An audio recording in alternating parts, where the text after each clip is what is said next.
पिता पुत्र नारी पुरुष गुरु शिष्य यही भाई, पाप पुण्य जो कुछ करे अर्ध अर्ध बटी जाए। पिता पुत्र नारी पुरुष पति पत्नी गुरु शिष्य भाई बहन, ये अगर सब ज्वाइंट रहते हैं एक साथ में, तो जैसा भी पाप पुण्य दोनों करते हैं तो आधा आधा बट जाते हैं। क्योंकि पुत्र पाप कर रहा तो पिता का धर्म है उसको रोकना, रोक्यो क्यों नहीं? और रोका नहीं तो बाप बने क्यों? अब बाप हो तो पाप हुआ क्यों? अब बाप होते ही पाप हो रहा है तो बाप का अर्थ क्या है? इसको रोका क्यों नहीं? पाप करने क्यों दिया? और पाप करने दिया, बाप बैठा रहा देखता रहा, तो इस बाप को भी आधा पाप भोगना पड़ेगा। अब बेटा बाप गलत काम कर रहा है और तुम जवान बेटे हो, बाप को रोकते क्यों नहीं? कंट्रोल क्यों नहीं करते? इस बाप के पाप में भी तुमको आधा भोगना पड़ जाएगा।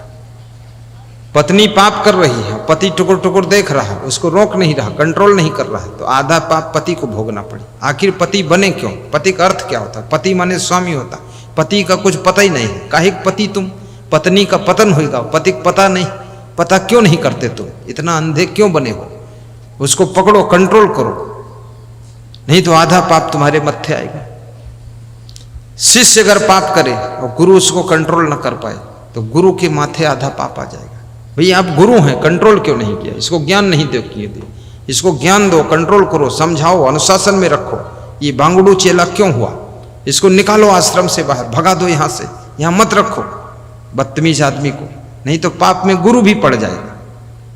गलत व्यक्ति को, गुरु कोई पाप कर रहा है उसके साथ चेला जुटे हुए हैं, हुल्लड़बाज आलू बंडा खाने वाले कि पकौड़ा खाए के मिलत है, चाहे जो कुछ कुकर्म हो यहाँ, तो उस गुरु के पाप में भी आधा पाप शिष्यों को भोगना पड़ेगा। क्योंकि इतने संड मुसंडे चेला तुम हो, धाकड़ सब, तो रोकते क्यों नहीं गुरु को? सभी लोग गुरु को कंट्रोल करो और सब हाथ जोड़ खड़े हो, गुरुदेव ऐसा नहीं हो सकता है, ये गलत काम है, आश्रम में सुधार होना चाहिए। रोकते क्यों नहीं? वह खुदर बुदर तुम भी शामिल हो तो आधा पाप तुमको भोगना पड़ेगा। कंट्रोल करना चाहिए। बोलो बेटा बस।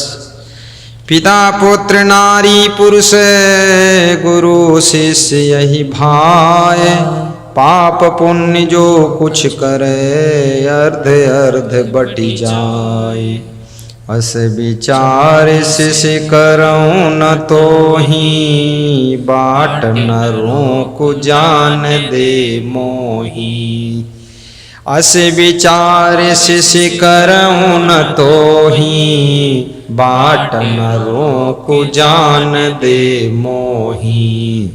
गौतम ऋषियस सोचन लागे, पाँव बढ़ाई बढ़न तब लागे। बदिकरों की मार्ग में लीन्हा, हे गुरुवर हम तुम कब चीन्हा। दीक्षा हम का दिए न जोई, आगे जान देव नहीं कोई। जब तक गुरु मंत्र नहीं दोगे तुमको हम जाने नहीं देंगे। और गुरु कह रहा है हम शिष्य नहीं बनाएंगे, क्योंकि ये पाप सब हमको लग जाएगा। तुमने जिंदगी भर चिड़िया मारी, पशु मारे, सब खतरनाक काम किया है, अब हम तुमको शिष्य नहीं बना सकते। हमको जाने दो, मेरा रास्ता मत रोको, मुझे देरोरी रात हो जाएगी। सुनि मुनि हृदय विचार ही आना, यह है खल नहीं दे है जाना। बोला बदिक जान नहीं दे हूँ, जब लगी गुरु न तुम्हें करी ले हूँ। बहेलिया बोला जब तक तुमको गुरु नहीं बना लूँगा तब तक तुमको जाने नहीं दूंगा। आल्हा चाहे जितना सुनाओ, ज्ञानवान हम सुनेंगे नहीं। हमको शिष्य बनाओ, हमको तारो। हम बहुत पापी हैं, कोई मेरा कल्याण नहीं कर सकता। मेरे कौन पुण्य उदय हुए जो तुम इस रास्ते से निकल पड़े, तुम्हारा दर्शन हो गया। अब चरण छोड़ूंगा नहीं, आपके शिष्य बनूंगा। आज से पाप करूंगा नहीं, दृढ़ संकल्प लूंगा, प्रण लूंगा, प्रतिज्ञा लूंगा, आपके चरणों की आज्ञा मानूंगा। और मेरे को शिष्य बनाओ, गुरु बनो मेरे, तभी छोड़ूंगा, तभी जाने दूंगा, अन्यथा जाने नहीं दूंगा। अब गुरु असमंजस में पड़ गया, कहाँ लफड़ा फंस गया। आराम से जा रहे थे, ये बीच में बवाल फालतू आ गया। ऐसे कुछ जबरदस्त चेला भी मिल जाते। अस विचारि शिष्य करो न तो ही बाट नरों को जान दे मोही। बोला बधिक जान नहीं दे हूँ, और जब लगी गुरु न तुम्हारी करी ले हूँ। बधिक बोला हम तुमको जाने नहीं देंगे गुरुजी जब तक तुमको गुरु नहीं बना लेंगे, इसलिए जल्दी कंठी माला निकालो, फालतू टाइम क्यों पास कर रहे हो।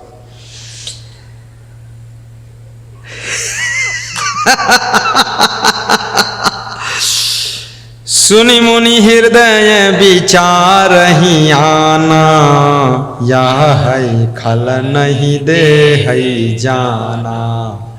मुनि जी हृदय में विचार करते ये दुष्ट आदमी है, ये जाने तो देगा नहीं, अब कुछ करना तो पड़ेगा ही। सहस नेह चह निज भल भाई, अपरिपूर पथ देहु बताई। कह ऋषि गुरु दक्षिणा दे मोही, तब तो शेष करूं मैं तो ही। गुरु होशियार था, बोला गुरु दक्षिणा दीजिए तब तुमको हम शिष्य बना देंगे, फिर अब क्या करें। गुरु समझ गया अब इसमें बना देना ही ठीक है, नहीं तो अभी तक तो चिड़िया मारा है और जानवर मारा है, और क्या क्रोध हुआ जी तो कोई एक गुरु योग मार डरो छुट्टी मिले, जब पापा में परक है तो एक और मारो। इसलिए गुरु लोगन के यहाँ भी थोड़ा गम खाए लेके चाहिए, भेष होश दई दो ने निपटार दी तुमका।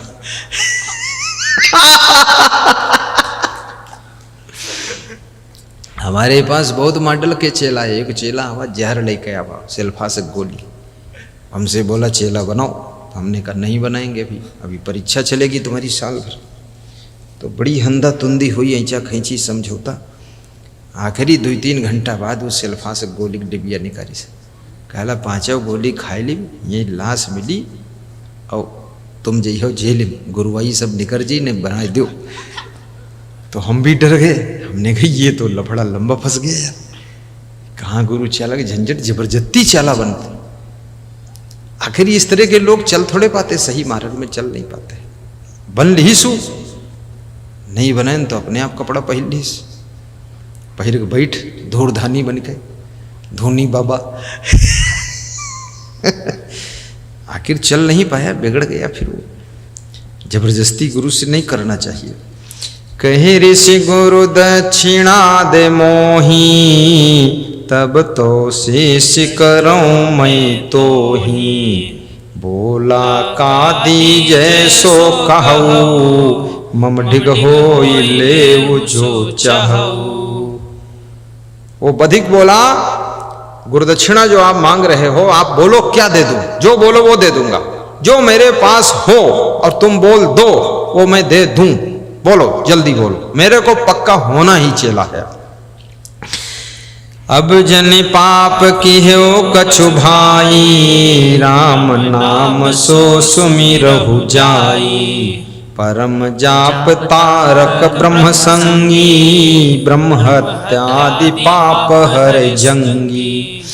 अस कहि ऋषि चली भेजी उपाई, बधिक नाम में प्रीति लगाई। जब गुरु ने देखा उसके पास कुछ है ही नहीं, खाली वो चिड़िया फंसाने वाला जाल है और जानवरों को मारने वाला धनुष बाण है, जहर बुझाए तीर, तो गुरु ने कहा चलो ठीक है, अब तुम दक्षिणा तो और कुछ नहीं, लेकिन पाप कर्म नहीं करूंगा ये संकल्प ले लीजिए।